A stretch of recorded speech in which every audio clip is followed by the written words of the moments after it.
We do it together. We break the wheel together. You are my queen. Now and always.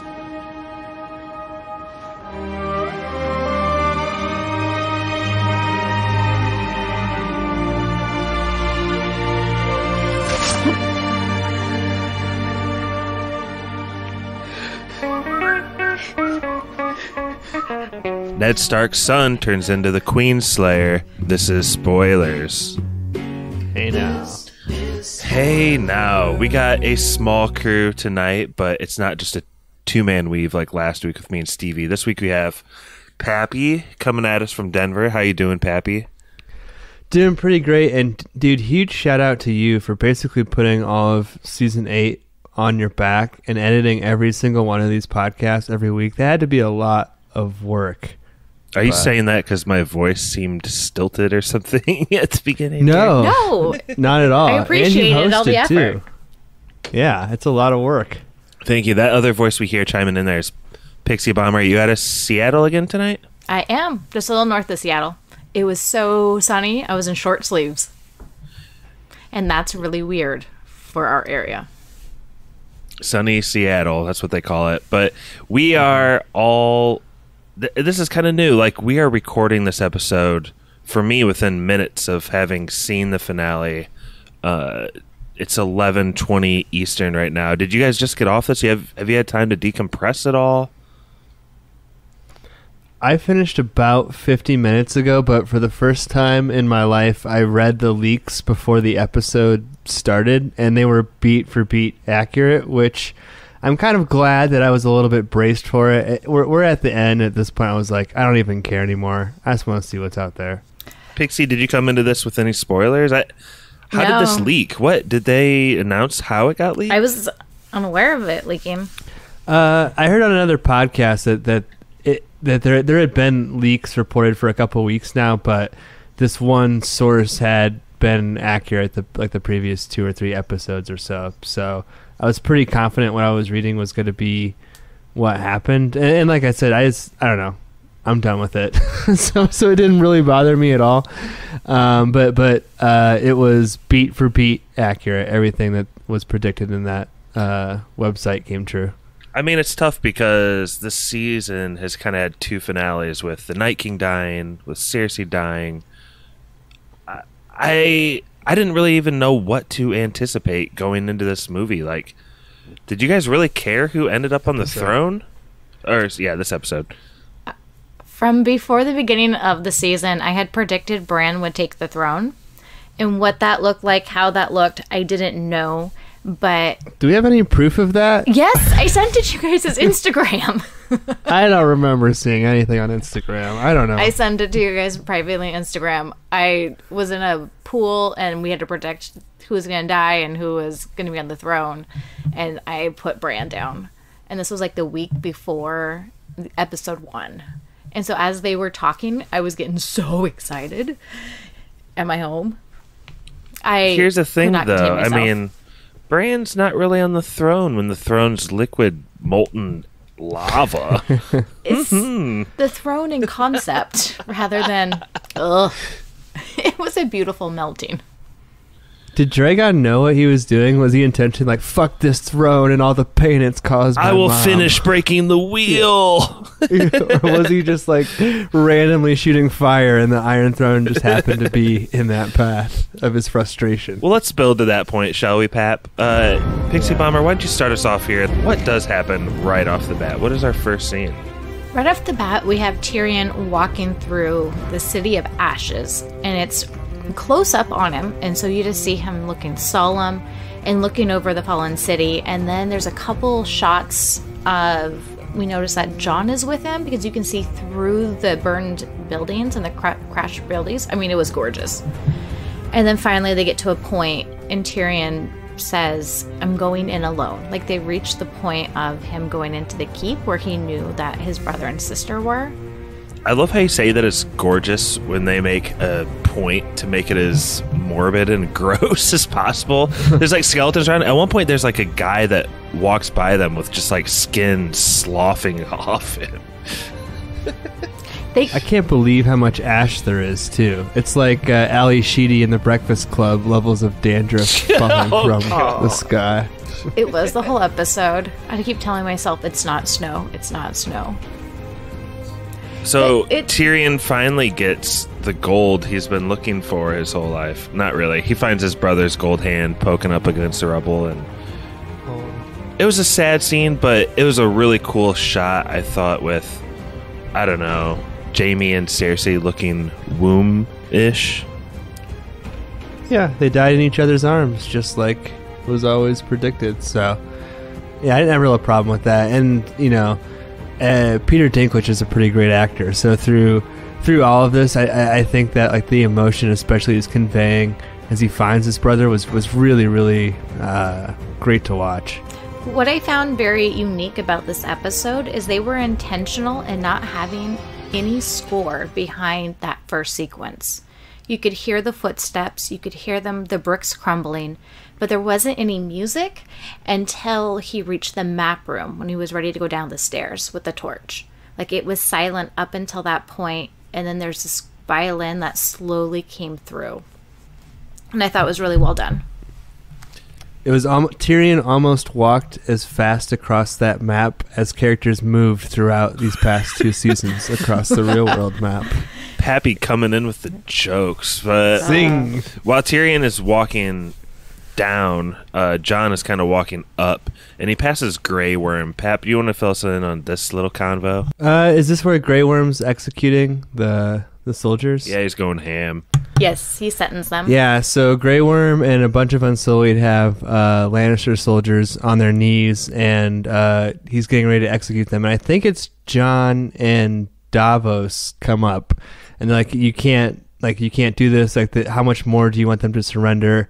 And Grey Worm says that he takes his orders from the Queen, and that's who Jon goes to see. But as Jon's walking away, you see Grey Worm just like slitting the throats of these like Lannister soldiers on the ground. It's pretty brutal. Grey Worm has definitely kind of lost his shit. Yeah, do you guys like the end of Grey Worm's arc? I think he just lands on he's pissed and he's kind of a bad guy at the end. Well, he specifically states that his command is to kill all those who follow Cersei Lannister.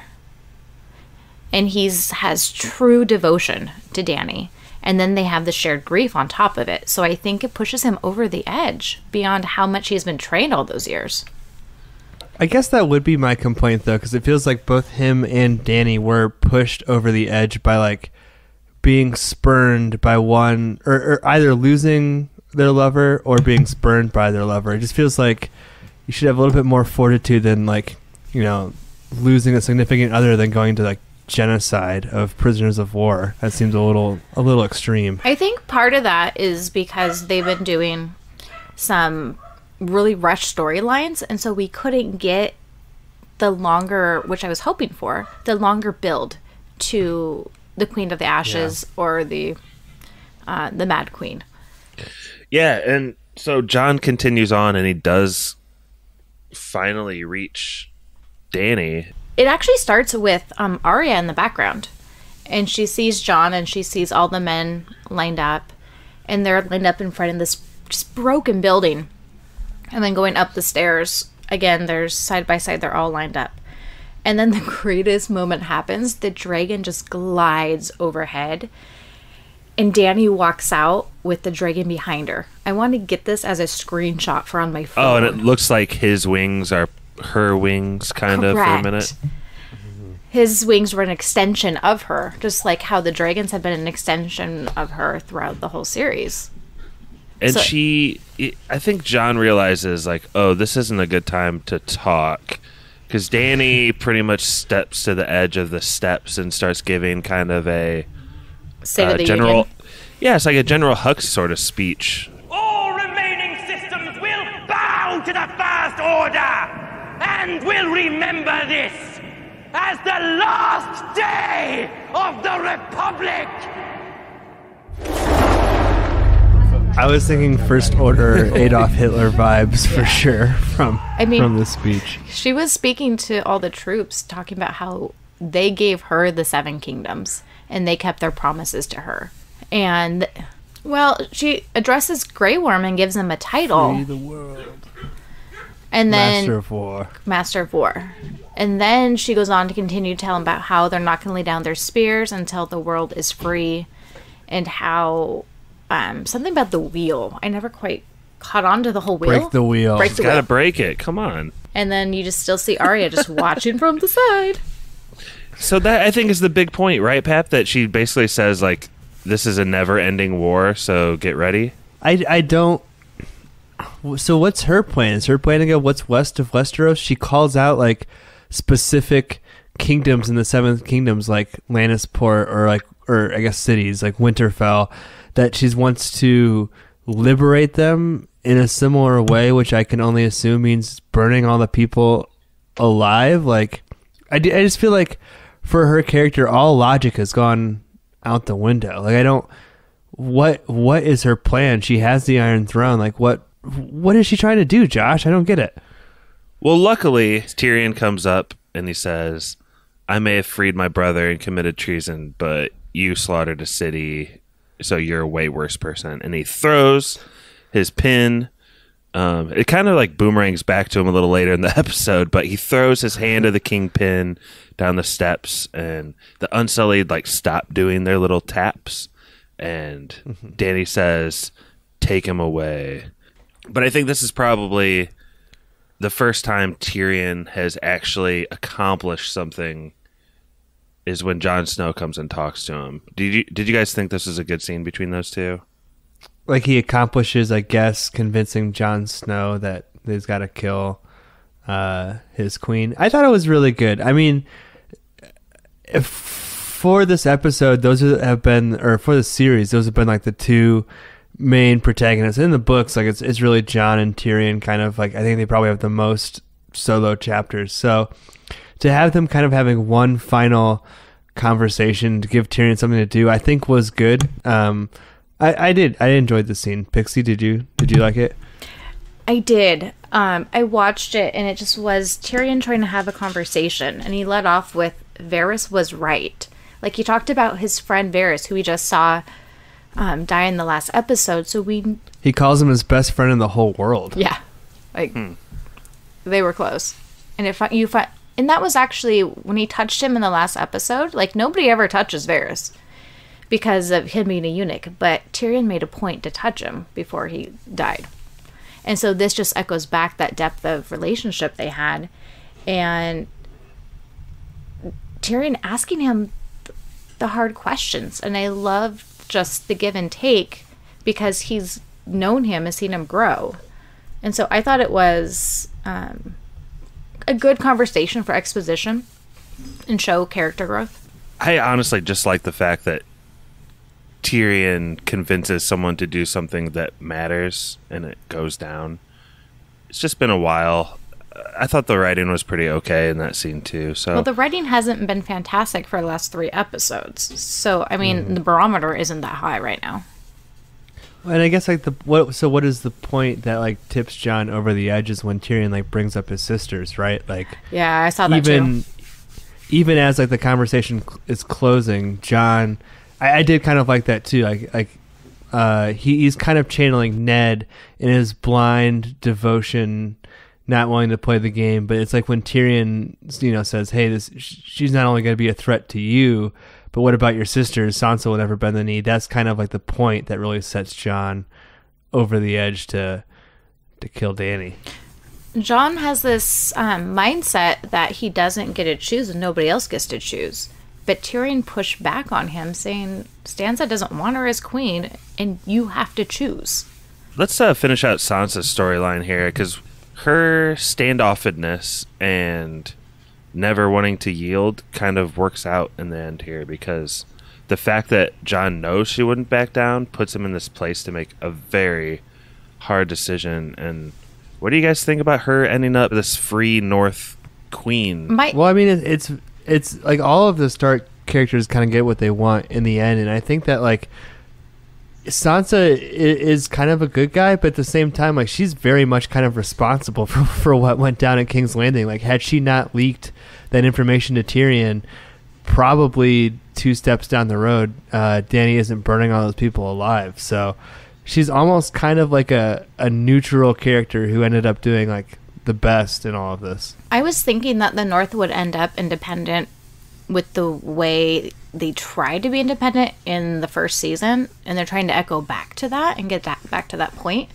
And so I wondered if the writers would let us see that. So I did like how it ended up. Well, and speaking of Sansa and Jon, like, I'm confused. So, like, why is the wall... So, like, the wall is now the responsibility of the 6 kingdoms, but it's still in the north? Like, that was kind of confusing. I'm not really sure. I thought it was going to be really funny when everyone's voting for Bran to be king. And Sansa's like... She's like, I think we're not going to vote for Bran. I love you, but we're just going to be free in the north. I thought it would have been so great if, like, the Martells was like, oh, yeah, Dorne's going to be free, too. And the Iron Island shall be free. I thought it was so weird. There was somebody from Dorne actually there. Like, we haven't seen Dorne in forever. Yeah, and also Yara is her name. She was in episode 1, and now, surprise, there she is. She was kind of being a jerk. Who was she a jerk to? She, like, yelled at somebody. Tyrion. When Tyrion was doing the conversation. She was still loyal to Dany, even after the mass genocide she had committed in that very town that they sit in. And she made a point about, like, you know, her being her queen and following her. Before we get too much into that little council meeting, we have to go back because Jon pretty much goes straight from talking to Tyrion, and I think it's like 35 minutes into this, a little over an hour ep. He starts schmoozing, giving Dany that pillow talk, and whoosh, sticks her. Always be my queen. Yeah, I wish he would have had like forever. needle or something. I don't know what that sword is he killed her with. What did you guys think of the last scene and Dany's and Emilia Clarke's final moments of Daenerys Targaryen? He finally came out of denial, and he saw who she has become. Not the woman he fell in love with, but who she is now. And that conversation about mercy was the moment I knew he was done. He couldn't handle the direction she was going. And I was kind of rooting for Jon to stab her all along so that his sword could be Lightbringer. I kind of like that he killed Dany. What I thought was fucking stupid was the whole dragon stuff, which we already talked about. Like, the fact that he is now smart enough to, like, again, why is he melting the Iron Throne? Is it just blind rage pointed in the right direction, or does he literally understands that the Iron Throne cost her it's symbolic her life? I think it was intentional where he was shooting at, 'cause at first I thought he was gonna like fire at Jon, but then it went one direction, and the camera specifically showed his face in line with that throne, so he was intentionally like going for it.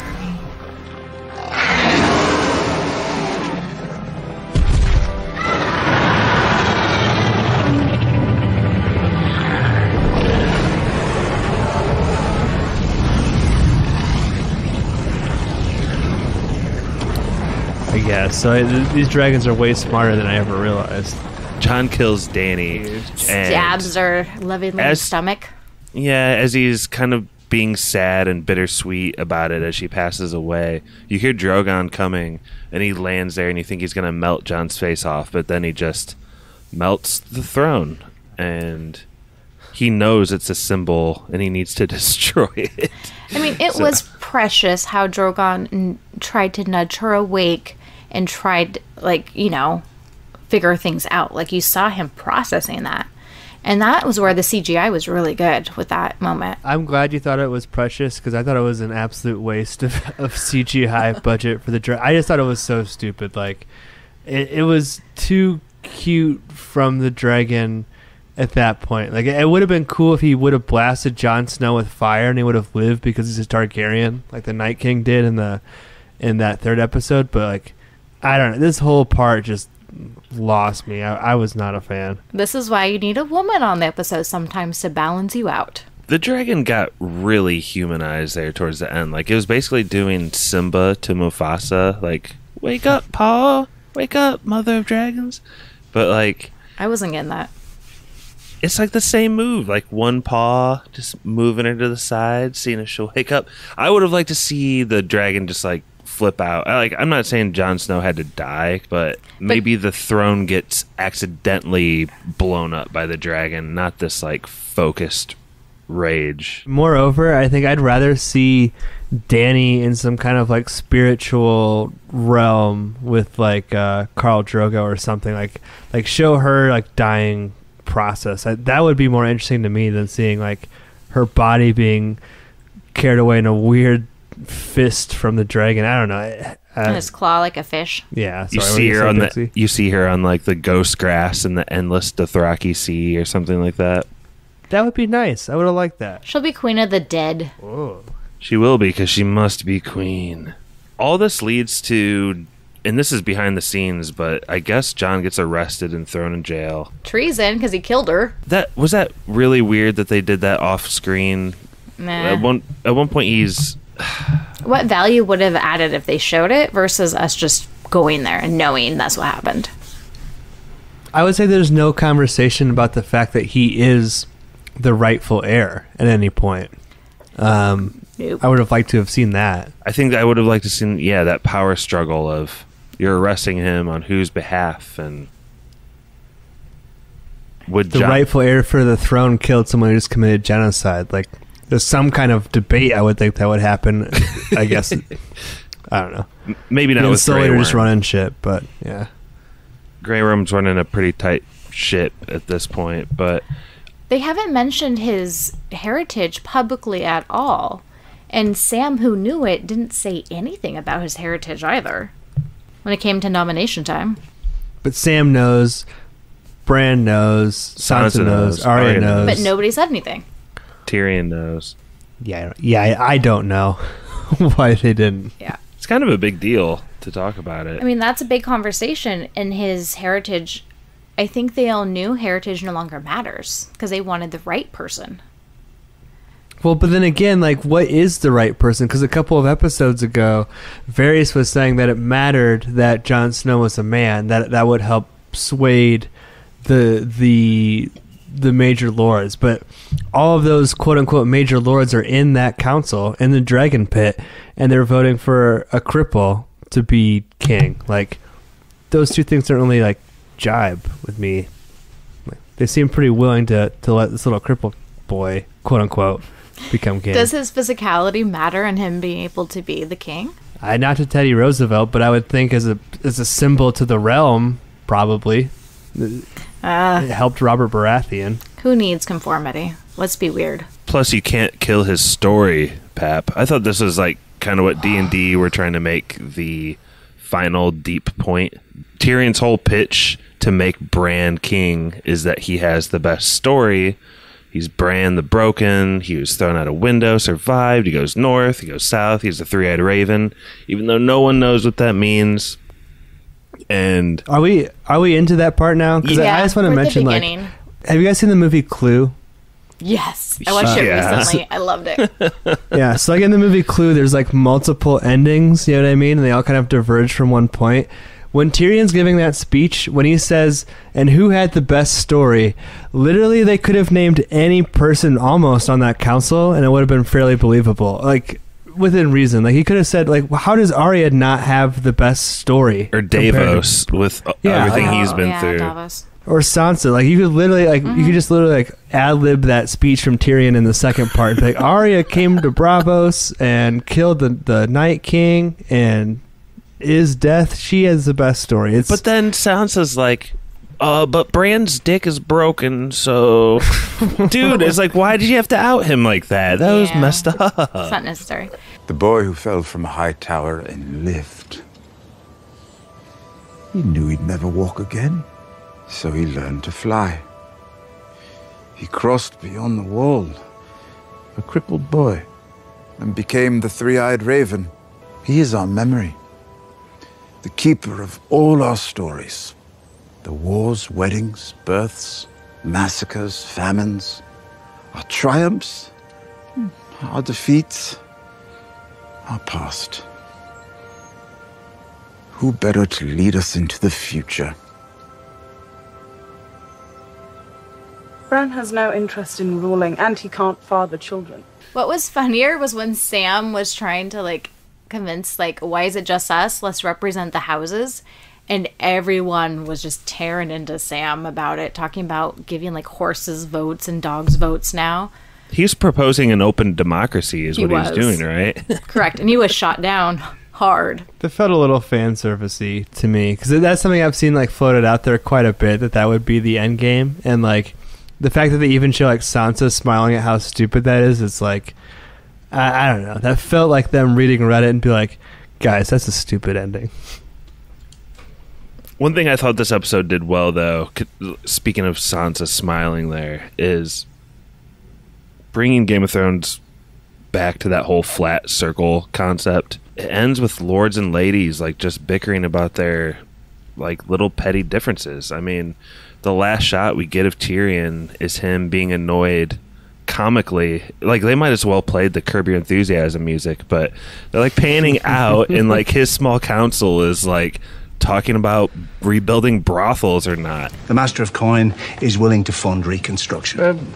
The Archmaester is less than enthusiastic about the salutary effects of brothels. Well, I imagine he isn't using them properly. I think we can all agree that ships take precedence over brothels. I think that's a very presumptuous statement.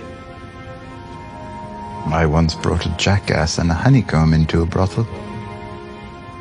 And ships are more important, but brothels have their value. And Bran has turned into this, like, really wizened, like, master of coin who's, like, all about being conservative with the money. It's like, what is He got Highgarden after all of that. Yeah, he did. Those crazy bastards did it. Did the comedy I was so excited he got Highgarden. Did the comedy work for you here, Josh? Did you find it humorous? Did you laugh at all? I was not laughing. Maybe in the second watch, I would enjoy this.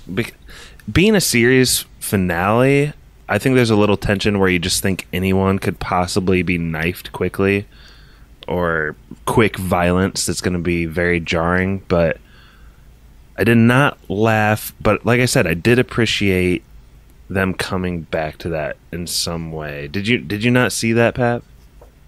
No, I definitely did. I thought that those moments of symmetry when we're seeing them the first time with Tywin as Hand of the King, like he conveys this, like, power and confidence, and I guess I thought that, like, if we're going for a thematic, like, symmetry, I don't know, like Tyrion adjusting the chairs right before, it didn't make me laugh, but I guess it's more true to his character. It was kind of a nice kind of, like, a flat circle moment, but I didn't think it was necessarily funny when he was getting up and adjusting the chairs. I wish that time could have been spent someplace else. Bronn and Davos's banter, I thought, was comical.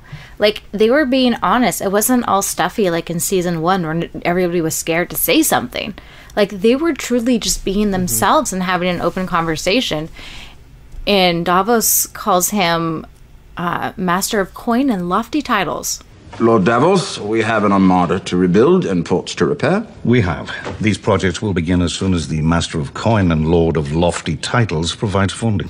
So I chuckled at that because there's still that dynamic there. And it's true. Like, Bronn went from nothing to Lord of Highgarden. I mean, of all things. And why make him in charge of money?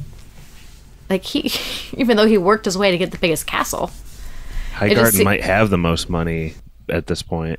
Maybe. But it was just, I found it hysterical. Before that, I think was that when Brienne was writing in the book? Yeah. Because I wondered if that book would come into play, because earlier in the series, they showed Jaime's page, and it used to be empty. Now we see that, and there's some more stuff written in there about him that isn't all trash. That was cool. I mean, it's always hard to visually show someone writing a book, which is basically what it was. There's a couple minutes of her writing, different angles, camera angles at it. But I like the sentiment. It was like she knew Jaime messed up at the end, but she was still going to do this duty and what did it say basically, Pappy, that she wrote? It was like his greatest hits. Like if you YouTube Jaime Lannister greatest moments, it was his greatest hits. But the final one was he died protecting his queen. Yeah, that like hit me a little. Why? Because it was he died protecting his incestual relationship with his twin. Because she chose to keep that stuff out. Like she was very like of all the things to write in that moment, he was really died protecting the woman he loves most, coming from Brienne, who gave herself to him a couple episodes ago.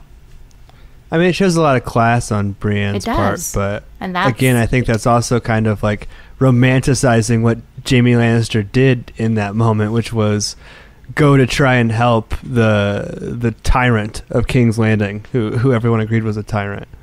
As Jaime said, his heart was full of hate.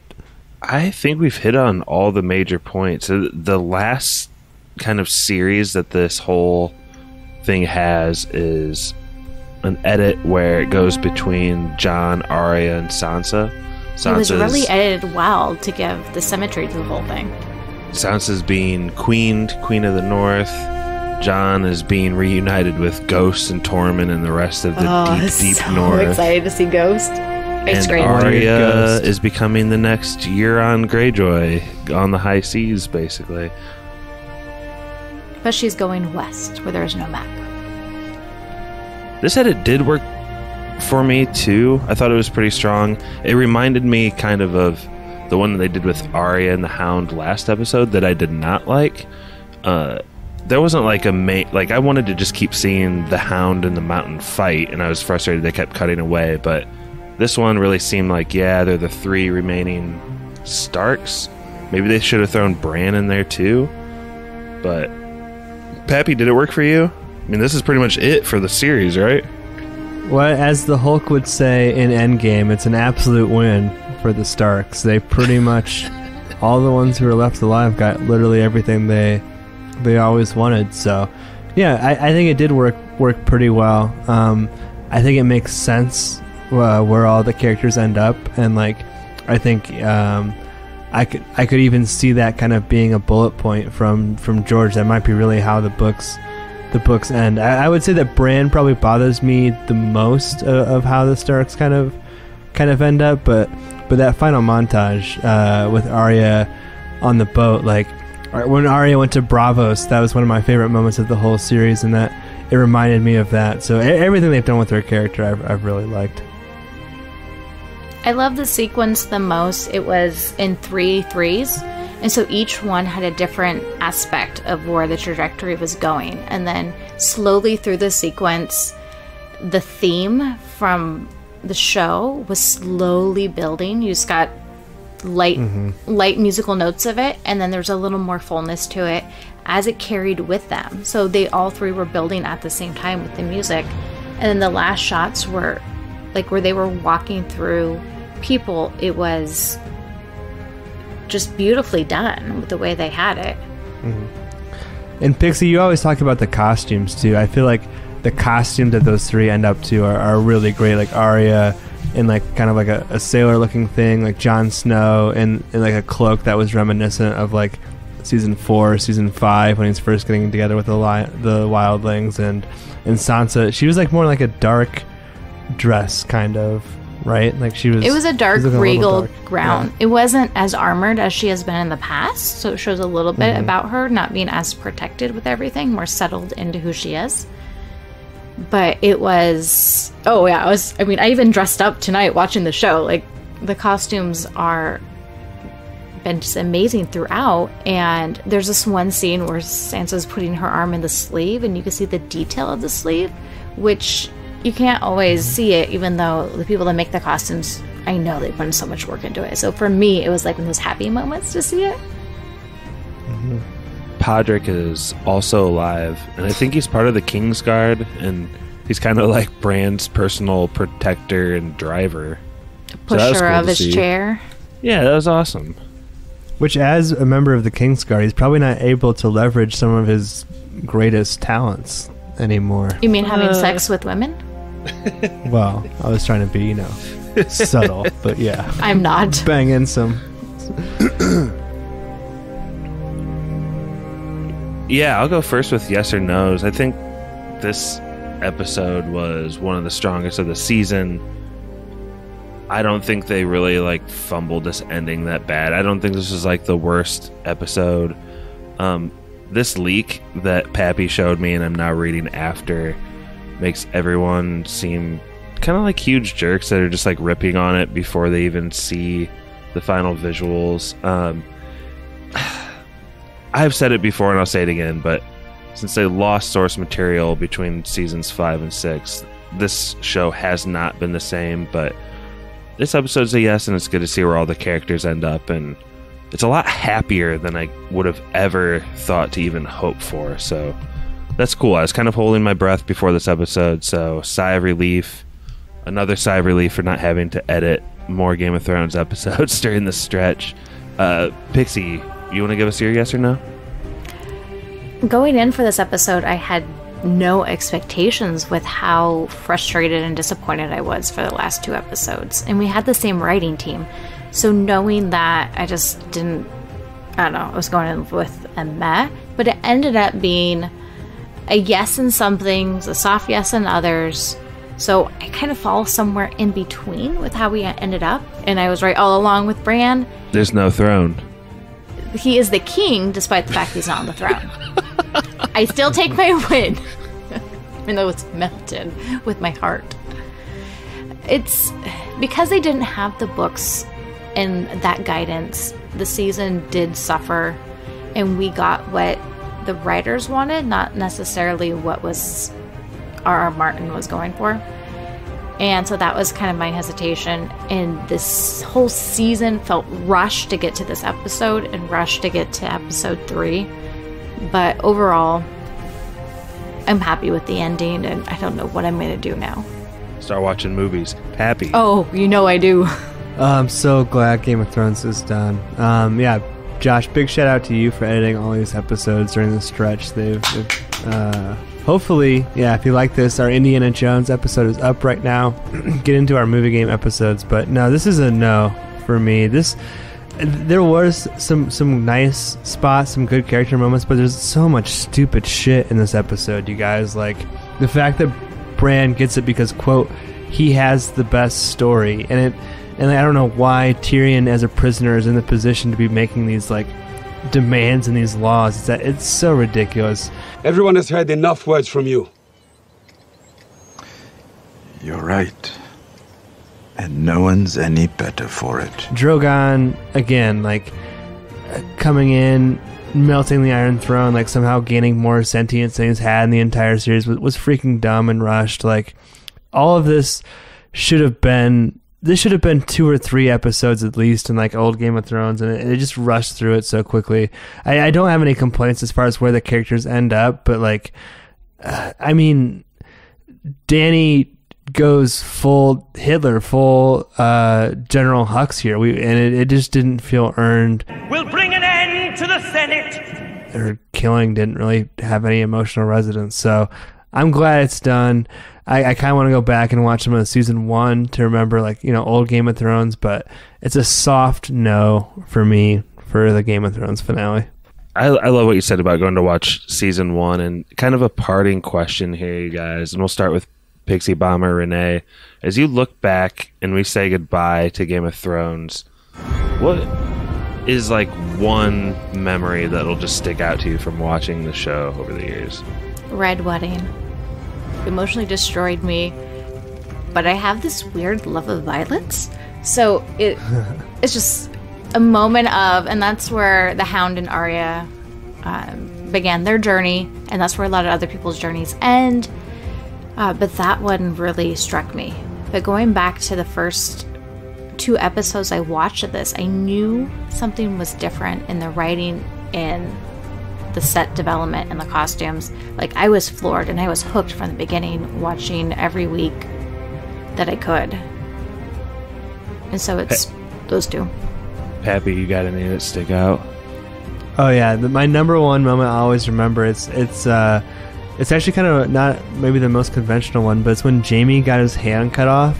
All I remember was that was like at the very end of the episode, And like, I think that was the first time too on one of the Game of Thrones episodes they had played this like contemporary like punk rock song like right when it happens too, and it kind of like even bleeds in the episode proper. And I just remember being like, what the fuck, like moments like that where like within the last 5 minutes of the episode, like the whole world is changed for the next episode. Like that one will always stick out for me. You're nothing without your daddy. Your daddy ain't here. Never forget that. Yeah, this should help you remember.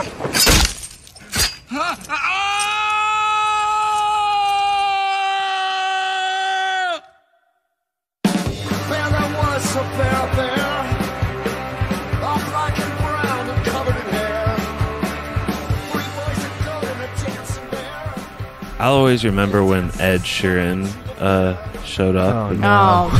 No, joking. I don't know, I'll remember the rush of binging the first season because I didn't watch it then, and then binging all of these amazing books. And, you know, Pappy, we say, and I think it's like in our official bio that we would review a book. Maybe that's a way that the door isn't completely closed for spoilers. Could we review a Game of Thrones book in the future? I'll say this, if The Winds of Winter actually does come out, it will be our first book review in Spoilers history. It's got to happen. And we got to see I think it'd be fitting for that book. Tyrion's in it. Not like he was in the Ice and Fire in the show, apparently. I like how they brought that book name in there. What did they say? Tyrion's not even in the book? Yeah, they were so awkwardly trying to like not tell him the truth. That's pretty absurd, though, that he was accused of being part of the murder of Joffrey. How is he not in the book? Like, that's a pretty major thing. Maybe the author just forgot. They forgot that he killed Tywin. They forgot that he was on the Blackwater. Well, pissed off the wall. Who did he say he gave the name to? Somebody else was writing it. And he said he helped. Sam said he helped with the name. It blew past me. It felt like an Easter egg, though. You're right. They made a point to say it, but I didn't catch who it was. All right, I think that's all we have for Game of Thrones ever TV show. Everyone, thanks for watching. Follow us on everything. Spoiler Man will tell you in a second how to follow us. Follow them. It's fun. Yeah, we're pretty funny. Pappy, will you throw it away to Spoiler Man? Take it away, Your Grace, Spoiler Man.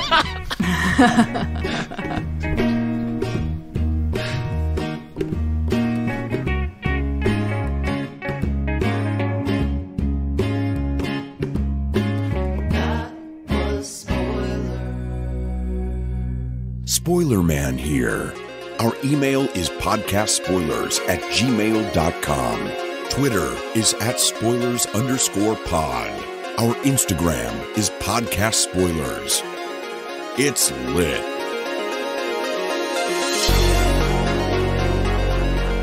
Please support this podcast by leaving us an iTunes review. This is still pretty late for me. I go to bed early. I wish I could. I'm a Pappy, so it comes naturally. Oh, is that how it is? In bed early, up at 4:30. Oh my gosh. I also love to Why? eat. I love to eat dinner like at 4 o'clock. That's what I really Are you do. secretly 75 years old? Yes.